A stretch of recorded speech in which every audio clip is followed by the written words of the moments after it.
જય શ્રી કૃષ્ણ. રાધે રાધે. નમસ્તે દર્શક મિત્રો, સ્વાગત છે તમારું સોનલ ડિવાઇન ભક્તિ ચેનલ ઉપર.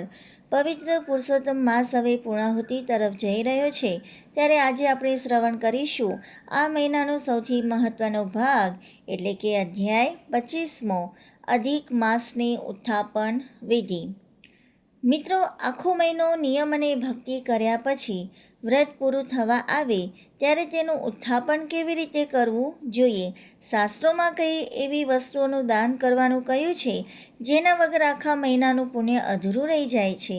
આજના અધ્યાયમાં સાક્ષાત પ્રભુ પુરુષોત્તમ તેની સાચી શાસ્ત્રોક્ત રીત સમજાવશે.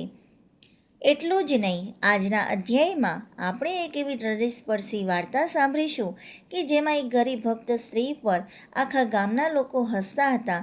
તેની પાસે બ્રાહ્મણોને જમાડવાના પૈસા નહોતા, પણ જ્યારે તેને સાચા દિલથી ભગવાનને પોકાર્યા ત્યારે સ્વયં પ્રભુ પુરુષોત્તમ તેની લાજ રાખવા માટે ભાઈનું રૂપ ધારણ કરીને પૃથ્વી પર આવ્યા. એ ગરીબ ભક્ત પર ભગવાનની કેવી કૃપા થઈ તે જાણવા માટે દિવ્ય કથાને છેક સુધી ભક્તિભાવપૂર્વક જરૂર સાંભળજો.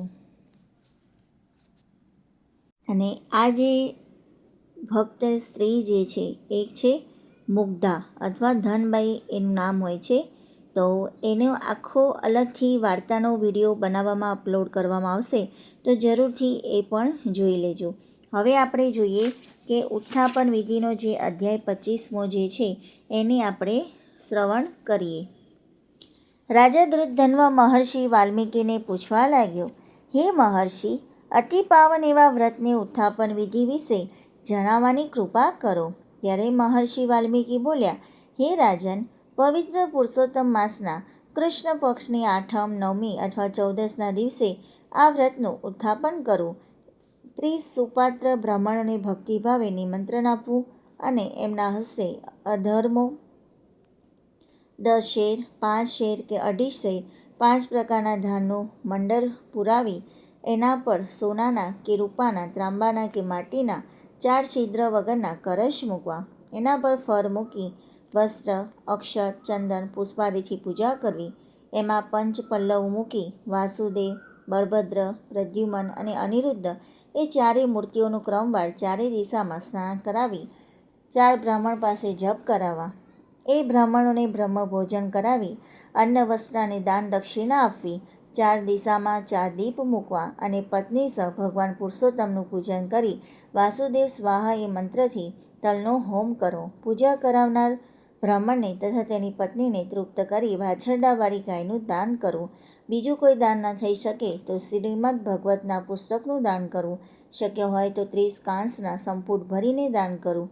નિમંત્રેલા બ્રાહ્મણોને બ્રહ્મ ભોજન કરાવીને દક્ષિણા આપવી. પછી પુરુષોત્તમ પ્રભુની શુદ્ધ ઉર્ભાવે પ્રાર્થના કરી ભૂલોની ક્ષમા યાચના કરવી. ત્યારબાદ જ ગૌગ્રાસ્ત્ર અને શ્વાનભાગ કાઢી કુટુંબ માટે ભોજન કરવું. વ્રતના અંતિમ દિવસે જાગરણ કરી પુરુષોત્તમ પ્રભુનું વિસર્જન કરી વ્રત પૂર્ણ કરવું. આ વ્રત અને વિધિપૂર્વક ઉત્થાપન કરનાર ભાવિક સૃષ્ટિના સમસ્ત સુખ ભોગવે છે અને એનો વૈકુંઠમાં વાસ થાય છે. તો વાલા ભક્તો, પવિત્ર પુસ્તકના પ્રકરણ અનુસાર અધ્યાય 25નો સરળ સારાંશ હવે આપણે જોઈએ કે ઉત્થાપન વિધિનું જે મહત્ત્વ હોય છે. પુરુષોત્તમ માસનું વ્રત પૂરું થતાં ભગવાન પુરુષોત્તમની ષોડશોપચાર પૂજા કરી, એટલે કે 16 પ્રકારે જે પૂજા થતી હોય છે એ પૂજા કરી, દીપદાન કરી અને ક્ષમા યાચના કરીને વ્રતનું ઉત્થાપન કરવું જોઈએ. હવે આપણે જોઈએ કે બીજું, મનુષ્ય જીવનમાં લેવા જેવો બોધપાઠ કયો છે, મોરલ ઓફ ધ સ્ટોરી. પહેલું, ભગવાન સંપત્તિના નહીં પણ સાચા ભાવના ભૂખ્યા છે. જો તમારી પાસે પૂજા અર્ચના કે દાન કરવા માટે કોઈ મોટી રકમ કે સામગ્રી ન હોય તો ચિંતા ન કરો. ભગવાન ક્યારેય મોંઘી વસ્તુઓ નથી જોતા. તેઓ તો ભક્તના હૃદયની શુદ્ધતા અને સાચો પોકાર જુએ છે. બીજું, શ્રદ્ધા રાખનાર ક્યારેય નિરાશ થતો નથી. ગમે તેવી મુશ્કેલ પરિસ્થિતિ હોય કે આખું જગત તમારી સામે હસતું હોય, જો તમે ઈશ્વર પર અતૂટ ભરોસો વિશ્વાસ હશે તો ઈશ્વર તમારી લાજ રાખવા ગમે તે સ્વરૂપે દોડી આવશે. અહંકારનો હંમેશા પરાજય થાય છે.